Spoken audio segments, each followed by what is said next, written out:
That's all I need. Okay.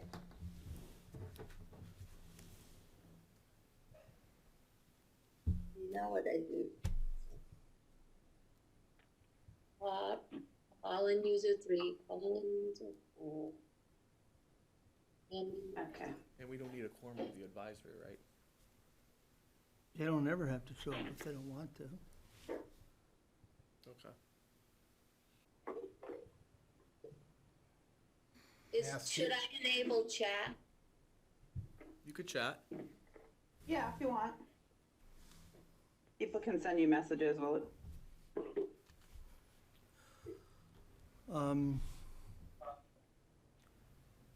That is something I would be very careful about. Yeah, because it's a public record. Okay. Yeah. You do not want to be accused of having conversations between members via chat. Yeah, I wouldn't. I think she's talking about the feature chat. No, that's exactly what he's talking about. But if she starts to deliberate she's in the talking about chat, then chatting. that becomes a public She was record. talking about the feature, though. Yeah, same thing. If you have questions, they have to be asked. You know, you can actually say in chat, like, I have a question. Does Mike, Holly, make sure Mike knows I'm trying to ask a question or something like that. But we cannot Kind have. of like raise. I was wondering how we would raise our hand. What you can't have, Adam, is she types something and then another board member participating remotely someplace else No, responds. I think she was just talking about the feature. So what? So we could make a rule. So Only we're live use right it if now. you're raising Yep. your hand. So I'm raising my hand. Yep, so for everyone's information, we're live right now, even though we have not started the meeting yet. We are live on YouTube. For those who are joining us via the YouTube recording, this is the Monty Tech and NRSD brief to the Board of Selectmen as part of the budget review on 23rd of March 2020. Right now, we have not formally started the meeting yet. As you can see that we are using telecommunication, WebEx, as well as YouTube, and we do not yet have a quorum. Please just, you can hang with us. It'll take us about another minute or two before we know that we will be holding the meeting this evening. Again, thanks to our TCTV team for really enabling our technology during this COVID-19 crisis. I think that within the matter of days, the team here at Town Hall will actually have mastery of the software that is required for this level of magnitude. If you're watching online and you see the laptop with us that's connected to a teleconferencing device, which gives us a little bit more volume, you can see, if you can look closely, there are tiles, white tiles and video tiles on the laptop. The top two tiles are Holly Young, our executive assistant in the town administrator's office. You can see in the top right, Selectwoman Griffiths. She's joining us remotely, waving her American flag. A lot of pride there. In case we do the pledge, right? Yep, Roger. The other tiles that you'll see, we've got, I think, at least 2 members of the Monty Tech crew. You'll have to help me with the names. I didn't write it down real quick. Tammy. There's a button you can click, Mike, that shows who it is. It says participants. I think it's B. Okay. Tammy, could you just announce your name? It's Tammy Crockett. Oh, Crockett, okay. You'll says see me LaJoy. on the board as LaJoy. That's my maiden name. Oh, okay. And Dr. Harity is with us also. Thank you for joining us, Dr. Harity. Nice to be here. Absolutely. Good to hear you again. I think I remember you from last year. I was on the advisory board when you gave your brief. So to the Monty Tech team, we're just, as I said a moment ago, we are on YouTube live streaming right now, which satisfies our our amended open meeting. Richard has joined the Here's meeting. excellent. Excuse me, Mr. Chairman. Yes. We have Selectman Richard on the phone with us as well. Yep. It was just announced as she came through, which is Okay. which is absolutely excellent. Thank you, Julie, for joining us. We now have a quorum between myself, Selectwoman Griffiths, and Selectwoman Richard. As I was saying, I was just about to tell the Monty Tech team that we were just waiting for a quorum, but otherwise we're using our new capability to basically stream to the public as part of the amended open meeting law, or the relaxed open meeting law that Governor Baker has allowed all of the cities and municipalities in the just trying to deal with the COVID-19. We ran our first successful live stream a week ago this evening with our YouTube. This evening, we're kind of upping the ante, trying to, I know that there are a lot of concern, I just finished a lot of YouTube comments to a concerned viewer about making sure that we are complying with our own requirements to make sure that we have our own social distancing. So in that effort this evening, we are using some additional technology. This evening, we're using Cisco WebEx to be able to bring our guests in here this evening. So the time now is 18:36, and I will call this is a business meeting, correct? I will call this business meeting to order. Please rise for the Pledge of Allegiance. I pledge allegiance I pledge allegiance to the flag of the United States of America, and to the republic for for which it stands, one nation, under under God, God, indivisible, with liberty and justice for all. I think there's some delays, but It is, but I think we did quite well. Okay, welcome to this evening's meeting.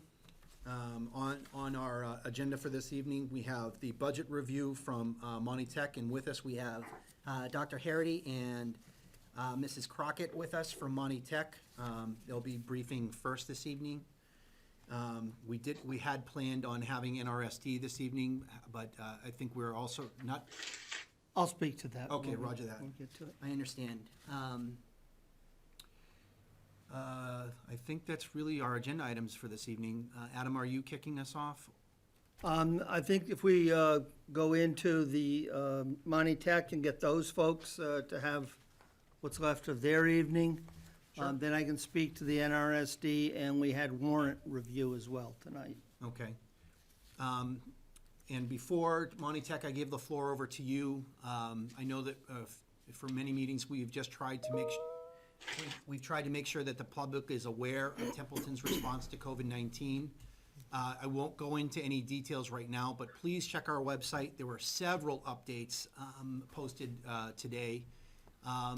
There was a town department meeting, and so a lot of information was synchronized early this morning. Please stay tuned to your official source of town information at templetonma.gov. Let's see, I don't think, other than that, I don't have any updates. Who's presenting this evening, Tammy or Dr. Harity? Oh, we both are. Okay, then please, without further ado, if you'd like to begin. Great. So we'll cut you off, Dr. Harity. Is there any, Adam, is there any way that we could see the PowerPoint at all, or do people have a copy of that? I did email it out to the advisory committee as well as the Board of Selectmen. Yes. To both It was a groups. PowerPoint? It was I believe it was a PDF. Is that what we're looking at right now? That's what we're looking at right now. Okay, but it's in slide format? The format that we, Yeah.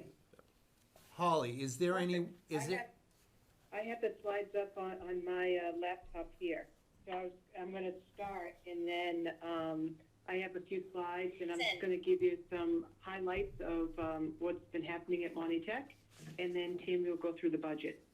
Okay, Holly, is there any way that you can make them a presenter if they, I get it, they've only dialed in. Are they logged in? Are you able to make them a host, like a right-click, make host? So I'm on my cell phone, but I have my laptop, and I've got the PowerPoint on my laptop, and I would just tell you, next slide, if Okay, you'd like. absolutely. All right, I gotta find you guys. Yep, And for those who are not presenting, if you could just go on mute until you have anything else that you'd like to say, that way it reduces feedback. And if you have any questions on how to go on mute and you're online, you can ask Holly via chat, or you could text her as well. We're ready to go. We do have the slide deck with you. Okay, great, thanks. So I'm on slide number 2, Monty Tech 4-year graduation, and bring your attention to the yellow line with all students. And this year we had a 97.2% graduation rate. Very proud. It has dipped a little bit from the previous year. There's always ebb and flow each year, and I am proud to say, though, that I believe it's 8 students, and the 8 students are still at Monty Tech for the 5-year plan. In addition, next slide, the Monty Tech dropout rate. If you look at the bottom row of this slide, you'll see that our dropout rate is 0.1%, which has been pretty consistent the last 2 years, and the state average is in the peach. Some exciting news that is happening at Monty Tech. In October, we were able to receive the Governor's Skill Capital Grant for $495,000. And we were able to actually buy brand new equipment For our engineering, electrical, and computer-aided design program. We had our ribbon cutting, and if you slide down to the next slide, you'll see it in October. The Lieutenant Governor was our keynote speaker, and it was a wonderful ribbon cutting that day. So we had the ribbon cutting on the outside because we had so many guests, and then if you slide to the next slide, you'll actually see our ARM lab, and our students actually did demos for the Lieutenant Governor and the dignitaries, and each of the students showed how all the PLCs work. If you continue to slide down, FY’20 Skills Cabinet, we received another $384,000 from this grant, and we were able to split those dollars, $180,000 to our health occupations program and $204,000 to our auto tech. And you can see some of the pictures in the health oc. We're actually able to, the bottom left pictures, really interesting. That's called an Innomatage table, and the students, it's all computerized, full-length, body-length computer where students are learning the anatomy, and you're able to stand it up as well, twirl it, and you can look at the muscles, the tendons, the skeletal structure from the front, the back, and the top and below. We can also use that for the veterinary science students. Speaking of veterinary science students, the next slide, we have a clinic update, and I'm excited to share. We had opened the regular clinic to our public, those families that have been using our clinic for wellness checks. And then in January on the 21st, we started surgery and dental visits as well. So incredible pictures of the experiences our students are receiving.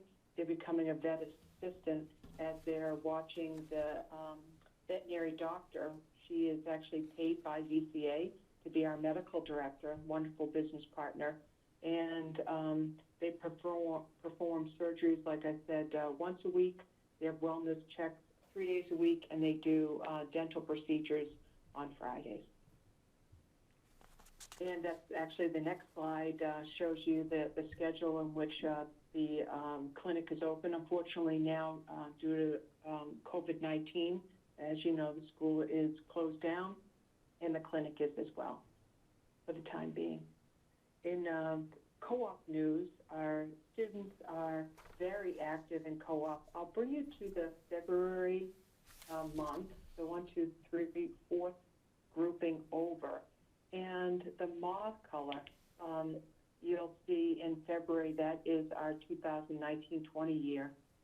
We have 145 students, or I should say had them, out on co-op, where the students, instead of being at Monty Tech during the school day, were actually working in business and industry, earning between $12.75 and $20 an hour. So very happy with all our business partners taking on our students, giving them those opportunities. So if they choose to go directly into the world to work upon graduation, we've already created those relationships and opportunities for our students and our employees.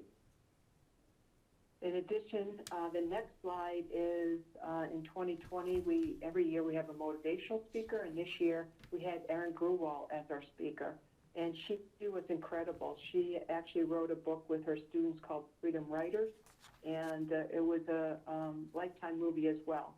And our students, we watched the movie together as a school, and some of our students read her book, and she came to Monty Tech in March, and she was absolutely positively incredible. So if you slide to the second slide of the motivational event, you'll see additional pictures of Erin interacting with our students. It was a really special day. The next slide after that, I always like to give you an update because Monty Tech isn't just opened for high school students, it's also opened in the evening, and it's also opened in the evening, and in our continuing ed program, you can see in the fall, we had over 1,100 students, and overall we have probably about 1,600 or 1,700 students enrolled every year at our school, and we're very proud of that. About 1,000 of those attending actually are in training and retraining programs to get certified or earn industry-recognized credentials so that they too can improve themselves in the workforce in North Central Massachusetts. The next slide is the facilities update, and we've been busy writing grants to help supplement our budget. We received an $80,000 grant in which we're able to install a gate. So at the gymnasium side of the building, now there's a gate that you can't get to the back of the building. And we're also able to get purchase exterior doors in different areas of our building. In regards to the facilities assessment, so last year we had talked with school committee, and each year we work on a project at our school because it's a 50-year-old facility. And this is just an FYI. We wanted our communities to know that we engaged with DRA, and DRA conducted last spring through the summer and early fall a facilities assessment, and we'll be getting those out. Tammy, I'm not sure, do they already have them electronically? We were supposed to send those. No, they don't have this one. Okay, so we'll make sure that we'll send that to you electronically.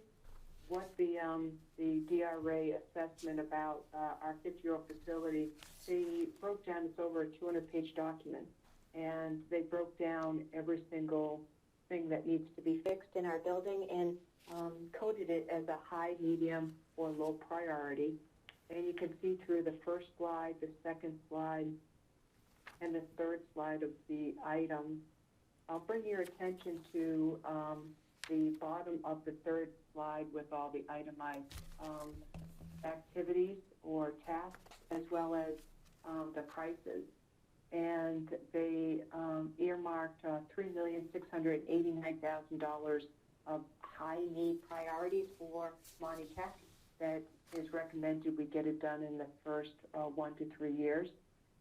They have a medium, $7,490,000, which is, they're saying you should get done within 3 to 8 years, and $4,500 for low priorities that would be ongoing.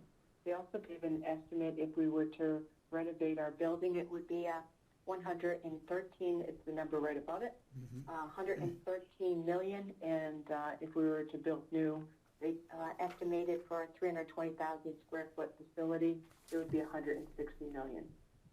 So in addition to that, I'd like to hand off the budget component to Tammy so that she can go through the numbers with you.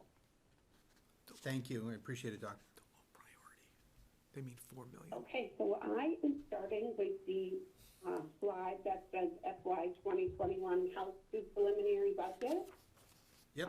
It actually feels a little strange talking about this because who knows what this is going to look like after this is done.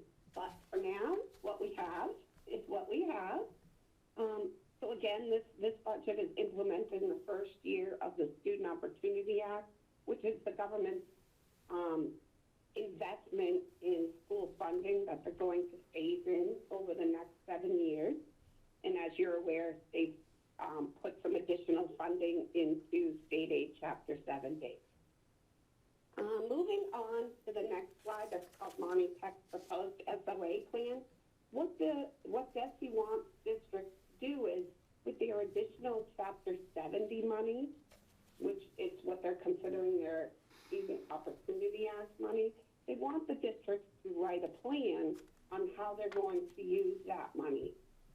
And our additional funding is $230,320.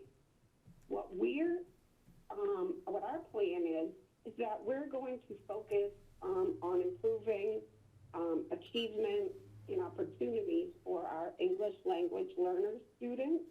And as you can see from this slide, I'm not going to read all the data, but we've done some testing, and it shows that they're not performing as high as other students, and so we would like to focus on helping that subgroup to improve. The next slide, that was Monty Tech's plan with the budget, 230. So the interesting part about this is that mostly when you get grant funds or funding and the government wants you to do something with it, they want you to supplement your program. So in other words, they want you to spend above and beyond what you're currently doing. But with the SOA funds, DESE has said that as well as supplementing, we can supplant. And really, because in some districts, they're not getting much additional money. It could run from $5,000 up until $30 million, I've seen, additional funds. So they're allowing districts to supplant as well as supplement. So for us, how we're using the money is we have an ESL instructor right now at 0.5. We're going to increase that position to a 1.0. That way he'll be able to dedicate more time to those students. So that's the supplement piece we're adding on. The ESL, we're looking to add an ESL paraprofessional. That we are looking to see if we can revamp or rearrange the paraprofessionals we already have now. So that could really be a supplanting type situation. The ESL teacher during our summer academy, we have summer academy where we work with students who are struggling in MCAS. So they kind of do fun activities around English, language, math. And so we're going to add the ESL teacher to that academy, which is an hourly. Special education co-teachers, we already do this. So this is just going to be a matter of working with the teachers. And what that is where there's a regular teacher in the class and a special education teacher in the class, and they co-teach so that they can teach the students with different learning styles. And several of our ELL, our English language learner students, are also special ed. So that's where this will help. We already have an instructional technologist, and she is paid through our Title I grant. So again, we're just going to utilize her a little differently to help us with the assistive technology and other programs that we need to assist those students around improving their test scores, as well as professional development. The next component, I'd just like to point this out. I'm not going to go through it all with you, but this is how the state develops the foundation budget rate for each school district. And this pretty much determines how much a school district has to spend per pupil. And often people comment that vocational schools have more spending per pupil than traditional comprehensive schools. So I just wanted to give you a snapshot of where those spending differences are. So if you look at vocational compared to high school, you can see that one of the areas that they allow for more funding in vocational is teachers. And of course, because we have more than one teacher for every 30, 40 kids in shop, due to safety in the learning environment. They also allow a little more in PD due to the nature of some of the trainings they do. Of course, you can see materials and equipment is a larger amount allocated because we have 21 vocational programs that have hundreds and hundreds of thousands of dollars worth of equipment in them. Operations and maintenance in employee benefits and fixed charges. Again, often high schools or comprehensive districts work with a town, and the towns maybe pick up the cost of plowing or the payroll or the benefits, and then they allocate the charges off to those districts, whereas we fund it off. So that's kind of just the background of where the additional funding comes into play for vocational schools. I'm going to slide down to the next piece, which kind of puts it all together. It's called FY’21 Chapter 70 Foundation Budget. This is Monty Tech's foundation budget. And again, they take all the variables that I just showed you on the previous slide, and they apply it to the students at Monty Tech. And they come up with our total foundation enrollment, and that's the number to the far right bottom, 25,602,266. That is Monty Tech's foundation budget, or also known as net school spending number. And net school spending is the minimum amount a school district must spend on its students, and they do not factor in capital, bonding, and pupil transportation.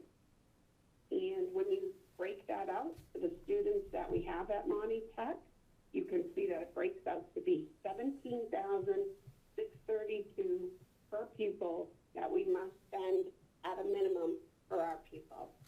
You'll just see those numbers a few times, so it's important. The next slide, FY’21 Chapter 70 Summary, is kind of the basis of how our Chapter 70 was calculated. So off to the left, you can see our foundation budget, 25,602. I just showed you where that came from. Line 3, required district contribution. That again is the amount that all 18 of our communities, that the Department of Revenue and Department of Secondary Education has determined that all the communities can pay towards the education of our foundation budget.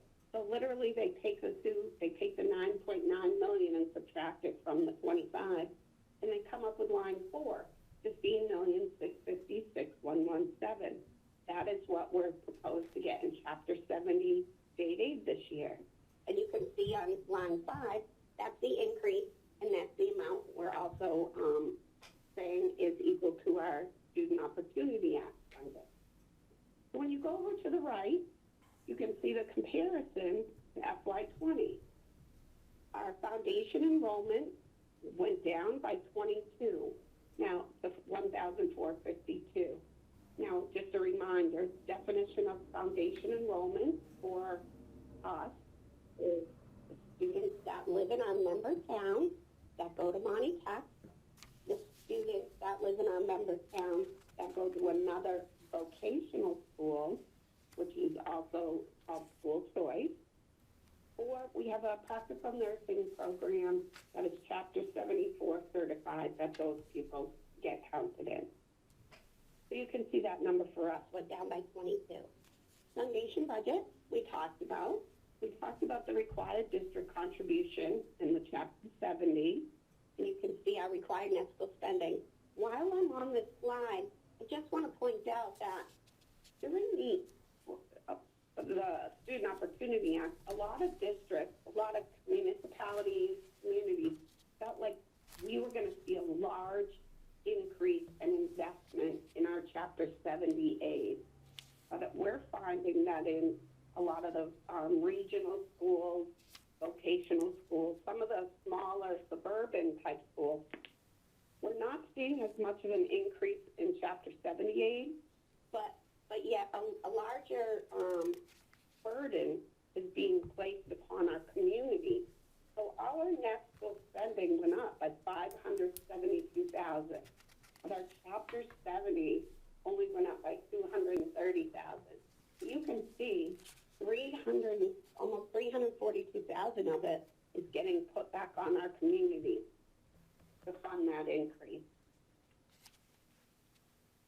All right, moving to the next slide, it's called District Enrollment and Contributions. Yep, this one. So this is just a breakdown of our 18 communities and the foundation enrollment attributed to them. And you can stay right there on the Templeton one. We'll be right there in a second. You can see Templeton went from 91 to 88, which is a decrease of 3 students. And the foundation, the minimum contribution for Templeton went from 581 to 95, 553, 501, or a decrease of 27,794. The next slide is how the state calculated what they feel Templeton can pay towards all the school districts they belong to. So again, you can see its property value and its income. And they come up with this combined effort yield, which is line 7. So the state is stating that they feel Templeton could pay $5,576,109 towards Gansett and Monty tax. And off to the right, on the right-hand side, they take in what you were paying this year, they multiply it by a municipal revenue growth factor, come up with what your preliminary contribution would be based on this formula. So in this case, Templeton's preliminary contribution this year towards all its schools is going to be $5,213,519, and that is seen on line 15.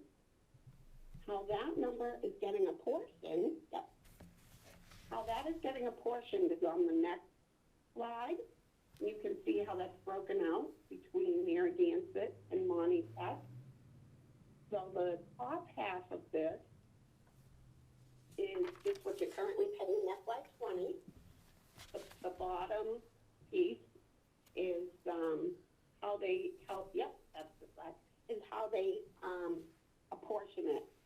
So the required contribution to Gansett is the $4,660,018. And you can see for Monty Tech, it's $553,501. And it's important to understand how that's come about because that's about, 80 to 85% of a community's assessment to Monty Tech. So that's the biggest chunk right there. And it's determined by the state formula that we just looked at.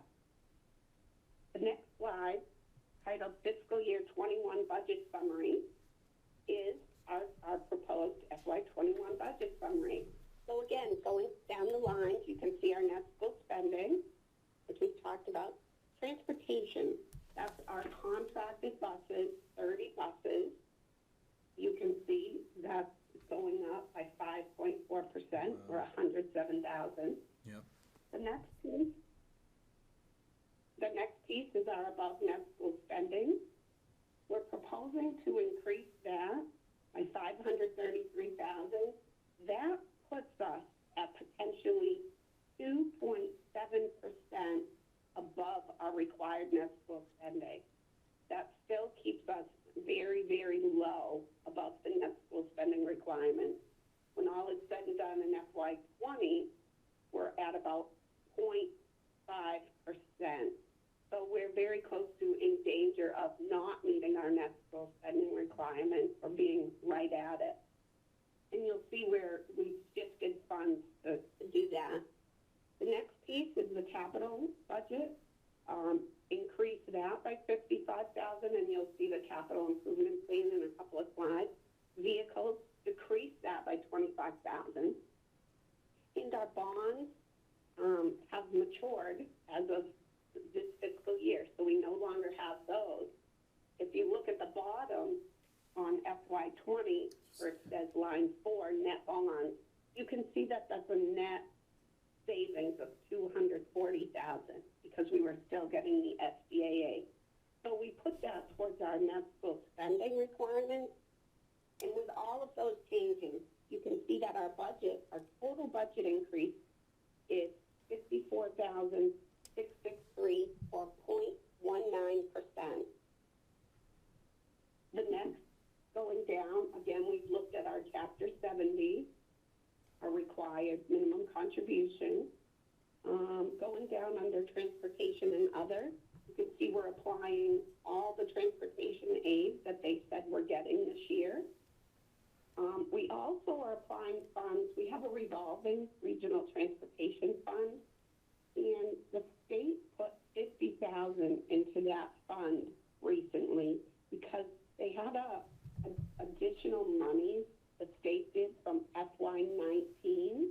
So they created a supplemental budget. They put more money into a rainy day fund and good thing, and different things like that. And one of the line items they increased was transportation. So this year, we made a deposit of $50,000 into that fund, which was from FY’19. So our proposal is to offset transportation assessments to communities with all of that money. The next piece is E&D. We're proposing on this section to use $275,000, and from the capital component, if you look down a couple lines, another $125,000. So we're proposing to use $400,000 from E&D this year. This current year, we used $250,000, and our E&D was certified a few weeks ago at $1.1 million. So we're proposing to use $400,000 for more.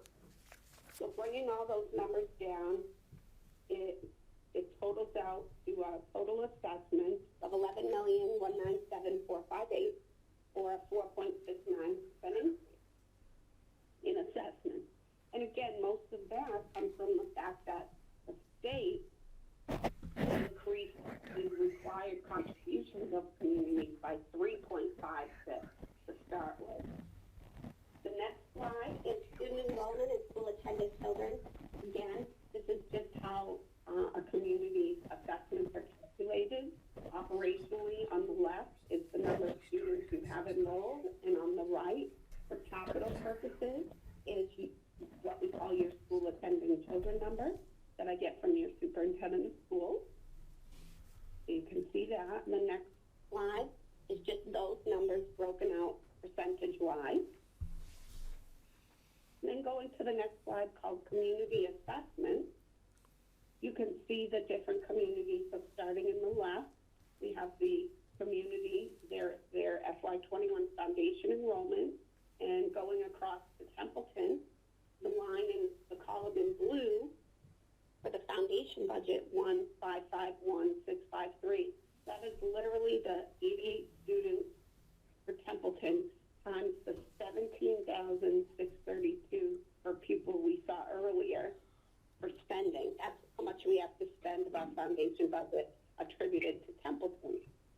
The next column is the required minimum contribution. We saw how that was calculated. The following column, transportation and operating, that was from above, what our transportation and above net school spending is, less the revenues we're putting towards it. Again, the capital assessment, and then we don't have bonds any longer. So you can see that makes for an assessment of 622,689, or a decrease from this year, per year, 13,590. The following screen is a 2-year comparison, so you can see the changes in each column for Templeton. To the far right, I like to calculate out for you to see what the town's assessment is per pupil from your tax base. So for this year, towards the approximately $18,000 that Monty spends per pupil, Templeton's piece of that is $7,076 per student. The next screen is just a different way to look at our preliminary budget. So again, I'm just breaking out the revenues as I did on the previous screen, and then going through our expenses. Now, one thing I want to point out is, yes, for our net school spending and our above net school spending numbers, it's about a $1.1 million increase. So what are the large expenditures that go into that? which is the slide you're now on. Health insurance, 230,000 of that. That's a 7% increase for health insurance. State retirement assessment, we were fortunate that for 40 years, about 13 vocational schools were not being billed by the Commonwealth of Massachusetts for the state retirees that it had, but they kind of found their mistake about 4 years ago, and so now this is a kind of a new expenditure for us, and this is just the amount we pay to the Commonwealth of Mass towards the retirement benefits of our people who are not teachers. So everybody else that retires under the state, custodians, secretaries, etc. The 232,000 is the increase, not the total. Our total spending for this line is about 450,000. We're currently in contract negotiations. So I didn't have a COLA percent to discuss, but salary step and column movements alone total the 144,363. Then the other funds begin funding a compensated absence fund, 40,000. I'm going to go into a little more detail in that on the next slide.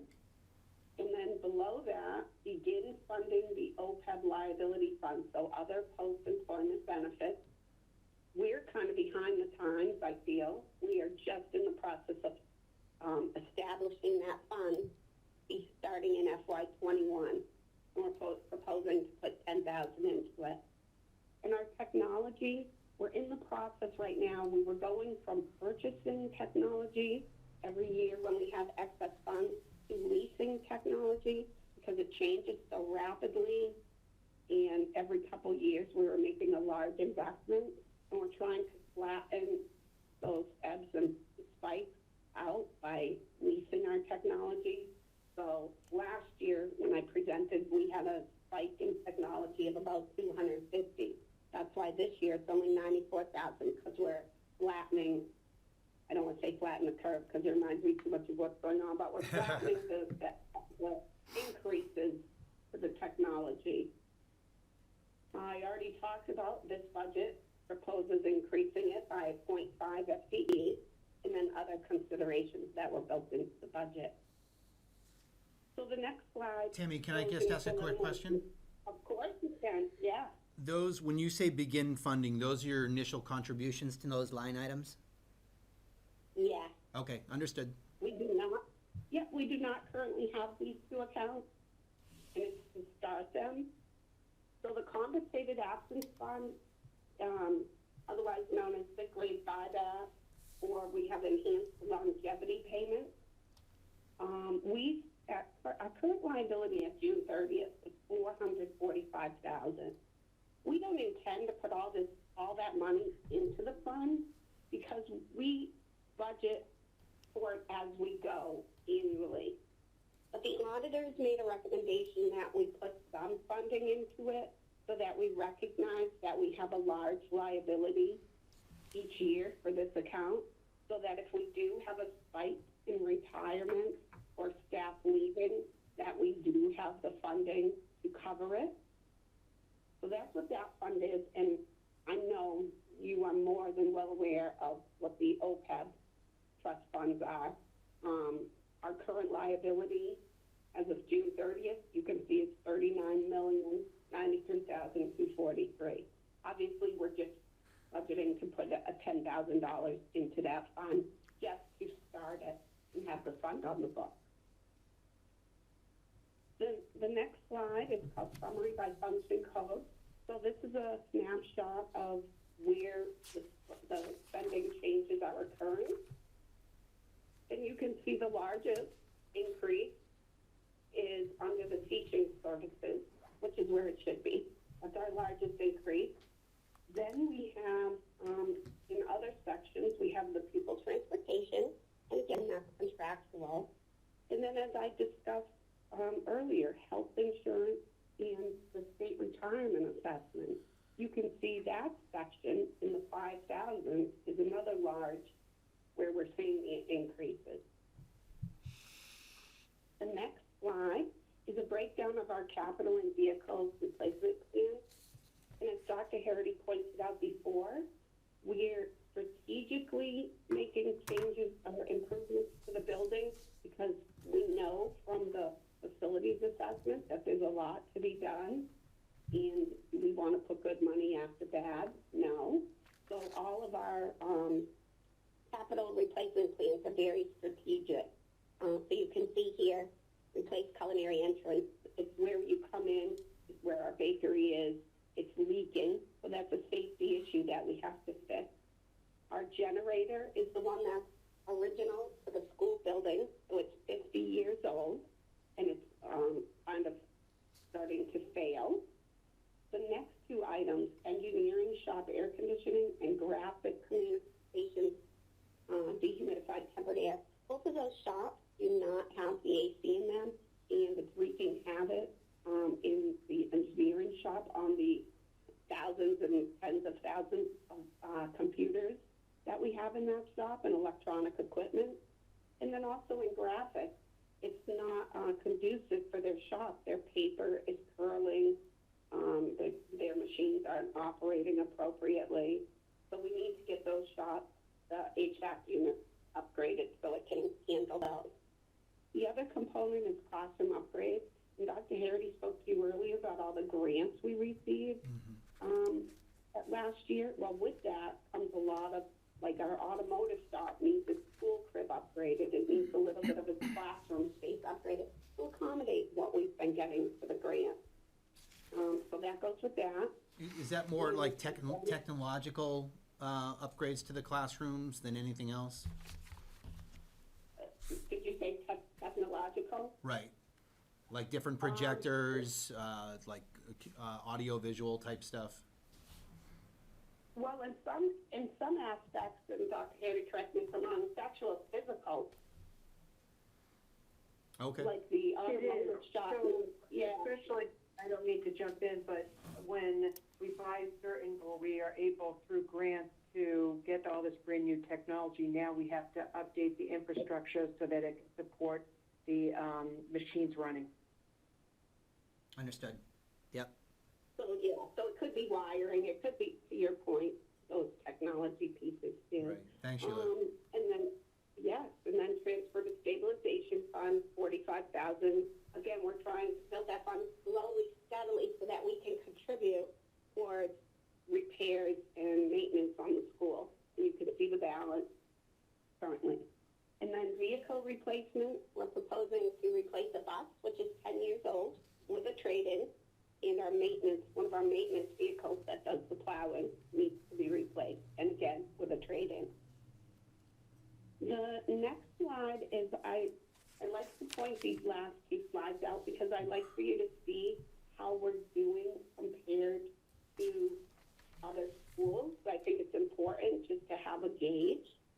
This one, and again, this was the latest data that they had on DESE. It was as of June 2019, and it was where districts are spending FY18 and FY19. This includes our district communities as well as vocational schools. So you can see that as of FY19, Monty Tech is fourth from the bottom, and we were spending at 100.8% of our required net school spending. And I just pointed out to you that our proposal for FY21 would put us at 102.7%. So again, if you look up and down at the other schools, even for FY21 being at 102.7, we're still in one of the very, very low categories of spending, for proposed spending. And the last slide compares Monty Tech to the other vocational schools in the state in spending per pupil. This is from every fund, and it's the total that we spend per pupil. And as you can maybe see, because it's a little small print, we're at $18,901 per pupil. But if you compare us to, I ranked it from highest spending per pupil to what I like to call most efficient spending per pupil. We're third we're third most efficient of the vocational schools. So I just think it's important to have something to compare us by as well. And that is my presentation. Now that I've taken a breath, do you have some questions? Well, Tammy, thank you so much. That was an excellent brief. You really, not only do you know your budget, but you know a lot of the line items that go into it and why you need them. So, thank you very much. I don't have a question because you permitted me to ask him along the way. But Mr. Terenzini or Mr. Lamontagne might actually have a question. Board members first, if they have any. I'm sorry, I forget because we're getting used to this today. Julie, do you have any questions? I do not. That was a very thorough presentation. Nicely done. Thank you. Thanks, Julie. You're welcome. Terry, do you have any questions? I just was wondering what DRA stood for, and that was an excellent presentation. Oh, thank you. That was the architect firm that we used, and their name is Rummy, Roseanne, and Anderson. So we went up for an RFP and got solicitations from different architects, and they were the ones with the best one. Thank you. You're welcome. Carter. Carter Terenzini, Town Administrator. A question and then an observation, if I might. I'm wondering, and this may seem a bit afield for a moment, I'm wondering if you have any idea of how many of your member towns are green communities. And the reason that I ask that is there is an opportunity perhaps for applying for competitive funding through green communities if enough of your members are green communities. And I noticed that in the course of deciding which way to go, repair what you have, try to a complete rehab or a new build, there's about $1.5 million of items that might be eligible for green communities competitive grants. So I didn't know if you had thought of that and if there was any opportunities there. Well, I think that's a wonderful I can jump in, Tim, if you want. That's a great suggestion. Thank you. We haven't gotten that far. We literally have just presented this to our school committee and the budget as well. And then, unfortunately, because of COVID-19, we haven't been able to move forward on the discussions yet. But I appreciate that recommendation. I'm sure that this community would be happy to sign on to a joint application if one were possible and could be put together. That's all I had, Mike. Okay. Thanks, Carter. Adam, do you have any? Adam? Yeah, This is Adam Lamontagne, the Assistant Town Administrator. Hi, how are you? Good job, keep delivering good news, but I just have a question. For fiscal year 21, we had 88 students enrolled, and in fiscal year 20, we have 91 enrolled. Fiscal year 21, we did get a decrease. I was just wondering what could have caused that decrease in the assessment. what was behind the decrease, or? Yeah, I believe it was like 649, if I'm remembering correctly, 649,000 that we put in for the Monty Tech, and then it went down to 636, 279, roughly. I'm using these numbers. I'm just curious as to what caused that. That was the additional 50,000 that we found out about. Oh, okay. Yeah, we didn't know about that when they first built the budget, but then Jesse notified us of the amounts we were getting. So, okay, we put that right in. Great. That was my only, I just wanted some clarification there. That's all. Right. I'm always glad when we can put the reduced in. Yeah, me too. Is there any more questions for Tammy or Dr. Harity on the line this evening? Hearing none, motion to, Carter, we can add their report through a motion, okay. I'd like to propose a motion to add the Monty Tech Educational Plan for 2020 and 2021 and the budget items contained therein to our meeting. Second. I have a motion and a second to add the report to this evening's Board of Selectmen's meeting. Any more discussion? If you could just remind the members to put in their budget book. Oh, absolutely. Yep, so Adam, just as a discussion item, Adam was just adding the reminder that this, that the packet that Monty Tech has given us tonight is basically considered an addendum to our budget book. So please, if you will, make sure it gets put with your 3-inch binder. Thank you, Adam, that's excellent. Any further discussion? Hearing none on the motion to add the Monty Tech presentation to our evening, in our budget book this evening. How do you vote, Julie? Yes. And Terry? Yes. I vote yes as well.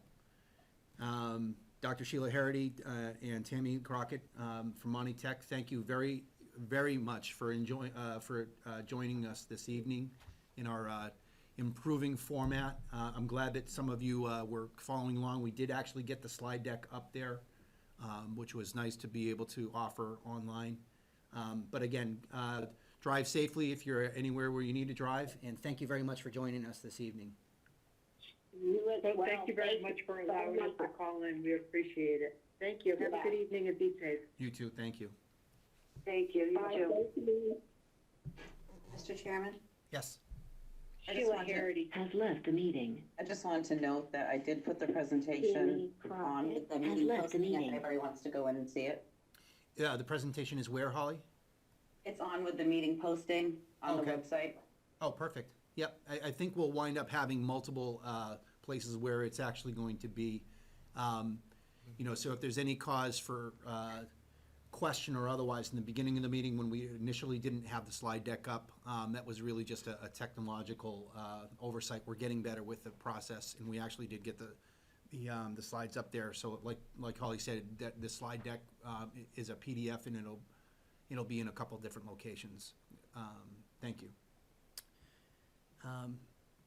NRSD, so we're moving on to, I have the wrong agenda in front of me. The regional school district is actually voting on their budget this coming Wednesday evening to recertify it. The number will be lower than the original number, which would have seen an increase of roughly $480,000. The superintendent and I have been working, and the revised number being presented Wednesday would be an increase of a little under $228,000. That is the 2.5% that we had projected. Yeah, that's amazing. Plus roughly $60,000, which we were able to accommodate by reducing the set-aside for the overlay surplus. We have that provision in the financial management policies, where first we build the overlay at 2.5%, and then we have kind of a lower limit we must be at 1.5%. So we've been able to accommodate the schools district between the Monty Tech budget going down a little bit and using some of that overlay. The superintendent asks for your forbearance, because although we kind of have that's the number that's being presented, we have a gentleman's agreement. That is the number that he is supporting. He nonetheless thought it was premature to present until such time I understand. as his committee takes an actual vote. And that, of course, is up to the 8 members of that body. That's scheduled to happen Wednesday night. And then in this a very fluid situation, one of the most unique set of circumstances I've ever witnessed, certainly for budget review, we'll have to get them on the docket and talk about how you want to Okay. get them some time with Okay. the board and the advisory committee. Okay. But bottom line, I think we're on track to do what we needed to do on that section of the budget. Right. As I recall from last year, not sitting in on the Board of Selectmen side, and Julie and Terry, please, you can chime in if you wish. From last year, we had great presentations from both the school, and I think what we were not, or at least from my perspective, we weren't watching the enormity. You probably saw the enormity. I certainly didn't, but this year, it's just eyes wide open all through the process, which I guess the community would have that expectation. And I think that's occurring this year, and so I'm really glad that you're able to report such good news. For agenda items this evening, we had 2 presentations. We'll work with Dr. Casavant on a later date for the FY’21 budget presentation. We had discussion and possible action for the FY’21 budget this evening. That I don't think we've made enough progress, but I can walk you through the draft warrant, because that has not really changed, if you'd like. Does the other board members have the materials for that? That's the only thing I'd be It's, depending, if they're in paper, it's at tab 10. If they're looking at their books online, it starts at page 317. Yep.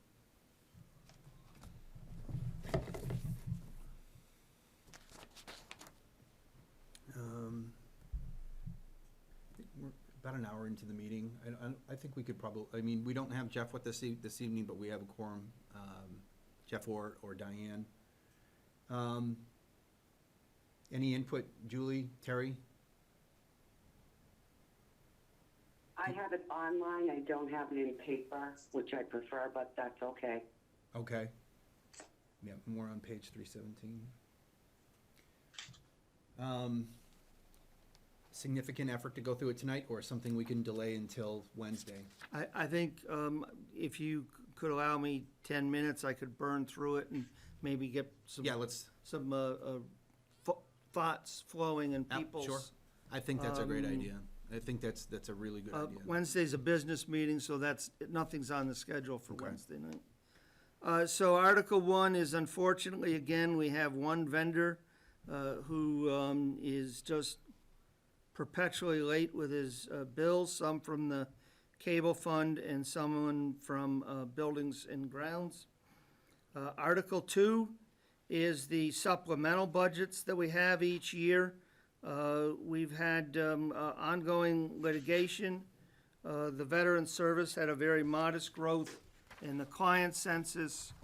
The recreation, we remain hopeful that the COVID-19 event will recede quickly, and that Scott Dill and his group are able to get their summer camp up and running, because it does start in this fiscal year. They really need some seed money to get their staff hired before they get all of their admission fees collected. Snow and ice, we're projecting a $125,000 deficit. As of this morning, we were at $104,000 in deficit.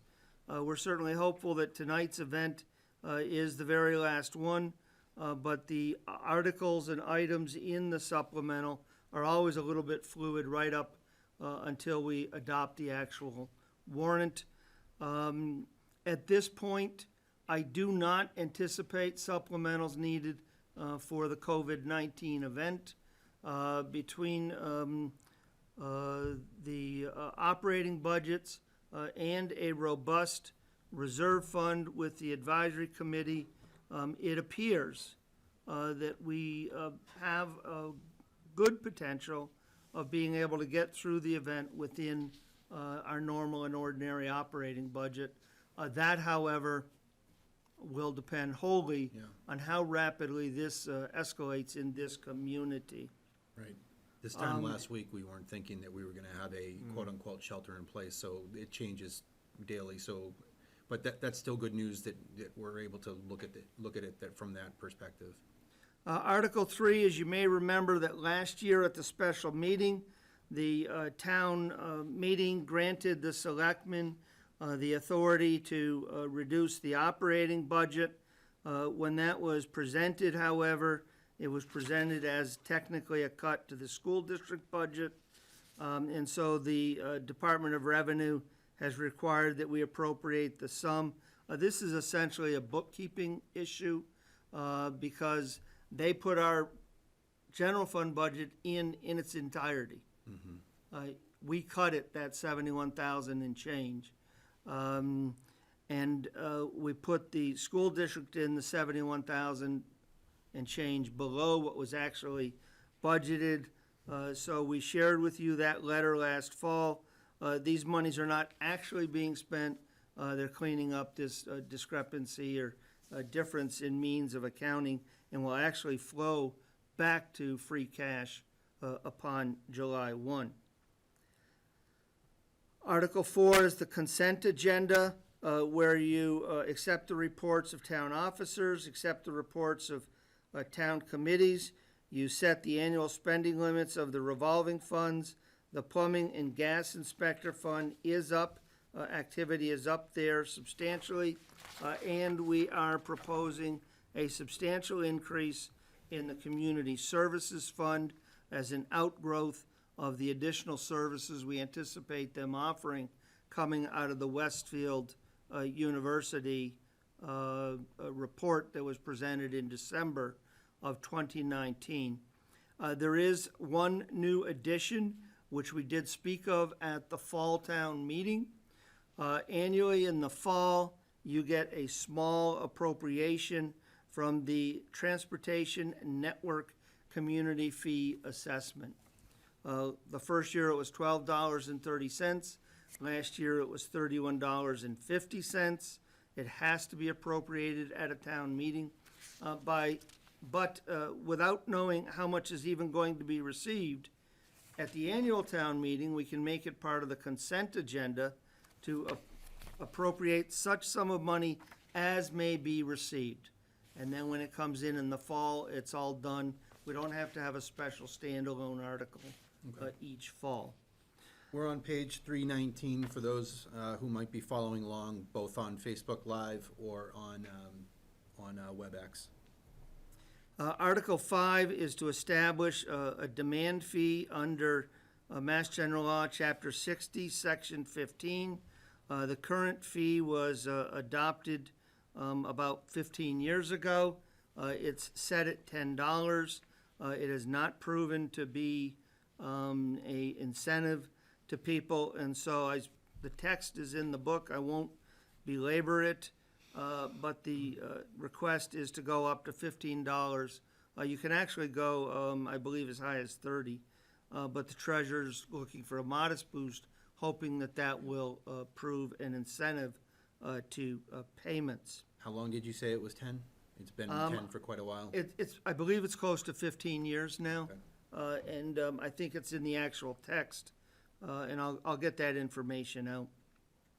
Article 6, we had hoped to be able to actually tell you who we might wish to sell the school to and for how much. This health event, however, has put people back a couple of weeks, so our actual proposals, we did extend to give the proposers, the developers, some additional time. Those are due, Adam, correct me if I'm wrong, but I believe that they're currently due on March 31.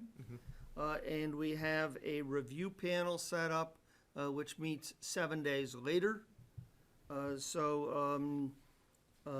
We certainly expect by the time we get to town meeting to be able to have a designated developer and some initial agreement with them. And you're, I think I heard you say that you're extending the same kind of technological stuff, like working with whoever the proposers are to, in the light of the environment that we're at, to basically use as much as we can technology to further this along? Yes, we had initially required 8 hard copies and a physical presence for their presentation. We have changed that to allow for electronic transmission of their proposals, which we can get out to the review. And the current intent is to do it by remote presentation. Understood. Perhaps the governor's order of today expires on April 7. Perhaps some in-person proposal will be possible to be accommodated, but if not, we have everyone set up to do it remotely. Amendment 7, there is a duplicative section that speaks to the budget preparation. The fact that the town administrator was to do it was actually in 2 sections. The budget codification was well over 300 pages, and there will be some minor things, notwithstanding the terrific amount of effort that everyone put into that. Understood. Article 8 is simply to change the preamble to speak to them being the general bylaws and to strike the requirement that the bylaws be published every 5 years in booklet form together with amendments, additions, and deletions. With the codification, it is now one large book. In 1951, it may have been, a dozen pages or, Right. relatively minor undertaking. Right. However, with the codification, with the number that have been added, this would eliminate this requirement and the fact that we now put it online. Yeah, we paid. So this is another good money cleanup. to have it on there for the Right. codification, so. And yeah. this is another cleanup, that you're gonna find some things here and there. I understand. Article 9 is kind of something to think about. 85 communities in the state have now begun to refer to their boards of selectmen as select boards. The Massachusetts Selectmen's Association no longer exists. They changed their name officially this past January to be the Massachusetts Select Board Association. We be requesting that the town consider adopting such a change. We believe it's reflective of the times. It shows the town's progressivity and diversity. And so I will leave the philosophy behind that Yeah. at that. I think we had a workshop where you basically got the consent of the board to basically go in that direction, so that's great. I think that we'll, ride on the forefront of the wave rather than the back of the wave. Article 10 is the same thing. It's simply changing Board of Selectmen to Select Board. Article 11, this is a amendment of the advisory committee, the bylaw that's gone back and forth a number of times. At this point, we are in agreement, other than one final change that they wanted, which was a delivery date of April 8. The current is April 10. We had explained our reasoning, and very simply put, the statute does not require the school districts to deliver their budgets until March 31. Now, this school committee, under the leadership of Ms. Hughes and the superintendent and Monty Tech, have both the last couple of years delivered their budgets early. However, and cooperatively, we've seen the process evolve. We've been part of it. We've known the number all along. However, that has not always been the case here, and it is not always the case in other communities. And so, should something happen where it slid backwards and you didn't get that number until March 31, the added time, although it's only a few days, is very important to have an opportunity to make some last-minute adjustments. I've had conversations at length with Mr. DeJoy, and I will simply leave it at that. Everything else, with that exception of the one delivery date, is as agreed with the advisory committee. Yeah, and we do have, I mean, there is a rep who called in this evening, Mrs. Guthrie's online. Article 12 is the sewer department's budget. The highlights are simply to reflect that you have not had your budget review yet, in case any of that reflected any change. The sewer capital project is the same. Here are the three items that they've asked for that have been vetted through the capital improvements of the capital planning committee. The cable department budget is the same issue. The numbers are simply highlighted until such time as you've had an opportunity to review that. Article 15 is the standard setting aside of monies for the different accounts of the Community Preservation Committee in accordance with statute. Article 16, this is a appropriation of $17,500 from CPC monies to explore the development of an affordable housing trust. And in simplest terms, we did have a question on it and sent out a little bit lengthier answer. But in simplest terms, we would retain a council, our town council, out of this account as opposed to the general fund account. And most likely a consultant such as CHAPA. You've had some communications with them as a result of a vote of the board about 3 months ago, I believe. Yep. We also have COG, Communities Opportunities Group, that we work with on our Community Development Block Grant. And we have RCAP, which is, I forget their new name. It's the former Rural Housing Initiative that used to be based in Winchendon.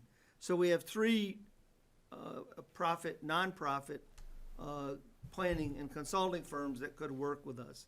And what we would do is council would identify what is required to develop a affordable housing trust such that we can use the community preservation monies. We would have conversations with the shareholders to ensure that we can create a structure that we think we can staff and sustain. Yeah. The capital planning committee was really not fully functional for a couple of years till we revised the membership and how to staff it. Yeah. We've And had money. some startup problems with the EDIC. So we'll go through that. We will work to develop a program by which we can acquire the right of first refusal properties offered to you, offer them for resale through a lottery, and the council would look at our planning and our zoning to determine if there are barriers to developing community housing. In particular, I want to pay attention to the in-law apartments. And what happens if someone does develop an in-law apartment, but then they do not have that blood relative? Do we lose that unit, or can we find some other alternative way? Right. So the planning board is supportive, the Community Preservation Committee is supportive, and we've laid out a bit of a scope of work for you in that addendum. Article 17 is the standard every year for the scholarship fund. 18 is a standing article. This is the same amount as last year for property valuation account. Article 19 sets the salaries or stipends for the town clerk, the Board of Selectmen, and certainly, Mr. Chairman, you've been earning that the last couple of weeks, as you can see how much time can get consumed, and the sewer commissioners. The general fund operating budget, again, highlighted until we know what this board decides to go through with. I will say there have been some concerns about our revenue projections. At this point, I'm still very comfortable with them, even given these events. Because our projections are relatively conservative. So the big concern is House 1. This year, in the short run, it's my belief that the House and Senate, were they to revise those numbers downward, would backfill it out of the rainy day fund. So I think that for fiscal '21, you can proceed with some level of comfort. The larger issue would be, where will you be in 6 months, 8 months? And as we go forward today, there's absolutely no idea as to Right. what's gonna happen there. Article 21 is a variety of capital articles. Yep. Article 22 is unique and standalone. And that is because we propose to acquire a rubber-tired backhoe Right. and to buy it with the combination of a trade-in of a 1994 grader and a 2014 excavator. Yep. So we'd have this 37,500 Sorry. plus the trade-in value. But if the sale value, when it goes to auction, is higher than the trade-in value, then we would sell it outright, but be able to use those proceeds. So it was a little bit of a tricky wordsmithing, but I think at this point, both town council and I are fairly comfortable with it. 23 is Monty Tech's regional, 24 Narragansett's regional, and then we have some citizen petitions, which will stand on their own. Yep. Thank 25, you. A little 26, bit more than 20. my 15 minutes, I think, but. Yeah, 25, 26, and 27 being. Yeah, there is a 28 that came in at the last minute. We just haven't issued that I until. think I saw that one, yeah. Yeah, that was a request to establish a quorum of, I believe, 20%. It would require a little over 1,300 people to attend the town meeting. And if you did not have that many people there, you would not be able to act upon any town business. I can tell you that communities that have quorums can often have a great deal of trouble carrying out town business, often having to wait 45 minutes or more as they try to collect people. I leave that for another day. Roger, I understand. Please. Julie, did you have do you have any go-backs? Does the board have any go-backs between Julie and Terry? I don't really have any go-backs, but the final one, having 1,300 people at a town meeting is really, in my opinion, going to be extremely difficult. I just. It's unprecedented. That was the final one that came in, correct? It was the final one. Yeah, yes, that was the final one that came in. It was the latest one, right? Yep. And truthfully, any quorum number, I've been in towns of 12,000 people where the quorum's 75 people. And we will pull together for you. We've started to build a record of how many people attended what meeting, and it's been as low as 29 on some occasions. A quorum requirement can make conducting the business of the town extremely difficult, unless you have a warrant article that's really kind of captivated everybody and gotten them there. Yeah, and even when that's occurred, we've asked the clerk for attendance numbers going back many, many years. And I don't think I've ever even seen, Julie, you have to chime in, but I don't even think I've even seen anything top 500. No, I don't believe I've seen that either. Yeah. I'm older than you, I guess I have. Really? Way back. Way back. Way back, we used to have overflow into the cafeteria, especially when Hoodle wanted to put in a beautiful school unit up in Baldwinville, near the elderly. That was a huge meeting. And that, at that same meeting, it was kind of funny when they voted to, scoop the poop. Voted in scooping the poop. It was a big debate, but I was there. I lived to tell. Great. All right. Carter, thank you. That basically takes care of items 2C and 2D, which was the budget and warrant, draft warrant and legislative package. Great. Any board member comments this evening? No, I'd just like to tell all of our residents, of course, to stay safe and try to follow whatever protocol comes, which appears to be almost on an hourly rate at this point. It is so, so important for everyone to try to stay home as much as possible.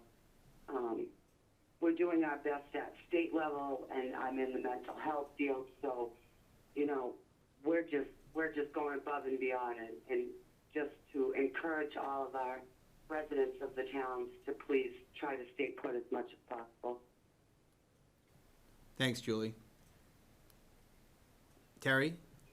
Just if you feel panicky, give somebody a call. Try not to panic. Stay calm and reach out to people around you through the phone or whatever means you have available to you to help you keep your calm. Thanks, Terry. It's been 1 week since we had our emergency meeting, and we've made our declaration of emergency in our community. And I spoke to the team this morning as the public information officer at Carter's department head meeting, and I said I'm really glad for the team that we have. I looked around the room. I think there's a very, Rhonda's face was familiar to me, but I had not worked with her in a team aspect. So I looked around the room, and it was just a lot of people that were very committed to our response. I go home, and as Carter was alluding to, there's been a lot of work on the public information front to try and make sure that we're sharing information with the public, that we're out in front of everything. And I've appeared, Templeton has appeared twice in the Gardner News within the last week concerning everything that we just talked about in the past half hour, as well as our COVID-19 response.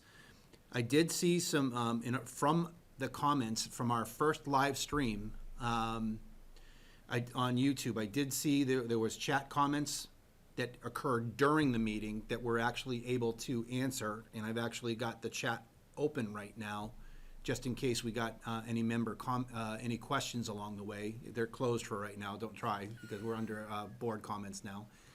But I was a little, Julie, I'd like to go back to what you were saying about response and what we've done as a state and otherwise. And I did see some comments on our last YouTube, or last week's YouTube, from a very concerned citizen, and was frankly just a little bit surprised that we had a high degree of disdain for our response.